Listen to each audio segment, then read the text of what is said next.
Interesting case share कर रही हूँ। एक 7 to 8 ईयर्स की छोटी बच्ची मेरे पास में आई with history of 2 days of fever. Complaints उसकी शुरू हुई जब उसने पहले दिन शाम को दही खाया था। ये दही ठंडा था, तो नेक्स्ट डे मॉर्निंग से शुरू हुआ वाटरी नेजल डिस्चार्ज से, जो कि शाम तक आते आते नोज़ ऑब्स्ट्रक्शन में कन्वर्ट हो गया था।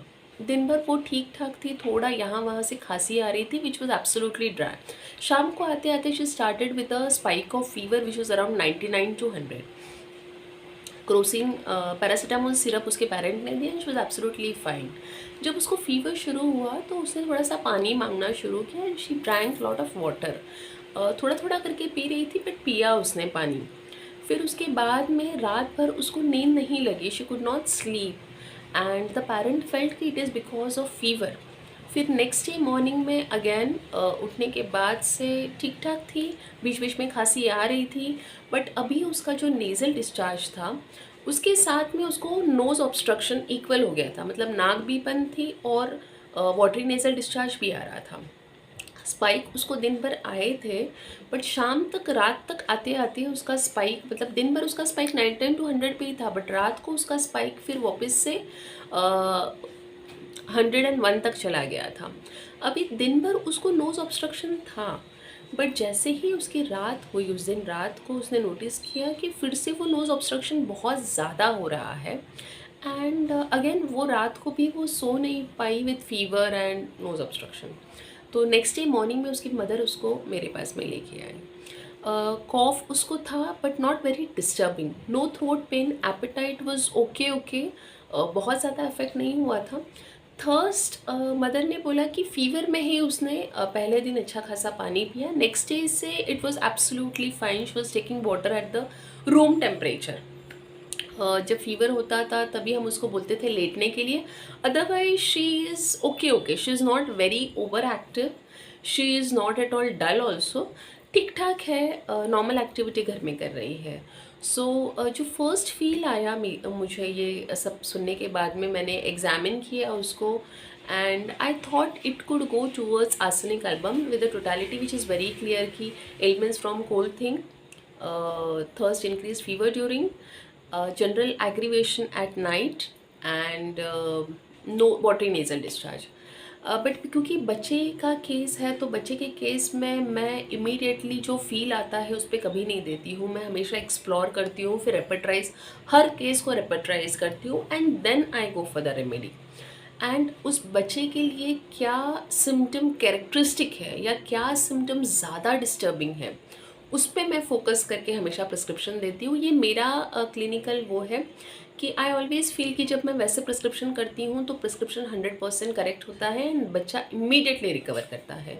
सो इस केस में भी I just wanted to understand कि क्या फीवर के वक्त सही में थर्स्ट इंक्रीज हुई थी क्या। So I just try to talk to the child, क्योंकि 7-8 साल की लड़की थी तो वो खुद बात कर रही थी बहुत अच्छे से। उसने बताया कि दिन भर वो इतना ज़्यादा पानी नहीं पी थी क्योंकि वो अपने आंटी के घर पे थी, तो वहाँ पे उसको पानी का टेस्ट बहुत अच्छा नहीं लगता है। तो दो she was very comfortable at that place, but उसने पानी ज़्यादा वहाँ पे नहीं पिया था, वो अवॉइड कर रही थी वो पानी पीना क्योंकि वहाँ का टेस्ट उसे अच्छा नहीं लगता है। बट जब वो शाम को अपने घर पे आई तो उसने 1-2 बार अपनी मम्मी को पानी मांगा था, but in some things you know वो शायद देना भूल गई या उसने कम पानी पिया। तो जब फीवर उसको आया तो उसके पेरेंट ने उसको लेटा दिया एंड उस टाइम पे उसको लग रहा था कि उसको ज़्यादा पानी पीना है और इसलिए वो पानी मांग रही थी। So it was not thirst increased fever during. It was basically she was thirsty because she did not have water throughout the day properly. So she was thirsty. So वो चीज़ एक वहाँ पे रूल आउट हो गई। दूसरा वो बच्ची ने मुझे बताया कि वो रात भर सो नहीं पाई and that was not because of fever, क्योंकि फीवर तो उसको इतना ज़्यादा महसूस भी नहीं हो रहा था जितना उसके पेरेंट्स को लग रहा था, but she had a very bad nose block, तो जिसकी वजह से वो काफ़ी परेशान हो गई थी। उसकी मम्मी ने उसको नेज़ल ड्रॉप भी दिया था but that was not relieving her nose block. Watery discharge भी कंटिन्यूस था but that was also not relieving the nose block. So nose block से वो काफ़ी डिस्टर्ब हो गई थी and that was the reason she could not sleep and that was my entry point where I left arsenic album and I thought of giving nux vomica, क्योंकि अगर आप repertorise करो तो nux vomica is the only remedy, 3 mark remedy under nose obstruction children in. So night aggravation and other things, cold things aggravation या ailments from cold things के साथ में, बाकी के सिम्टम्स के साथ में अगर आप नोज़ ऑब्स्ट्रक्शन, क्योंकि ये चीज़ बहुत डिस्टर्बिंग है उस बच्चे के लिए, तो इसको अगर हम एंट्री पॉइंट पकड़ते हैं तो nux vomica is a remedy that comes up. है नक्स वोमिका 30 देने के बाद में, नक्स वोमिका 30 फ्रीक्वेंट डोजेस में देने के बाद में विद इन 2 आवर्स उसका नोज़ ब्लॉक टोटली चला गया था, नेज़ल डिस्चार्ज स्टॉप हो गया था। उस दिन रात को उसको फीवर नहीं आया। By next day morning she was absolutely fine and she attended her school.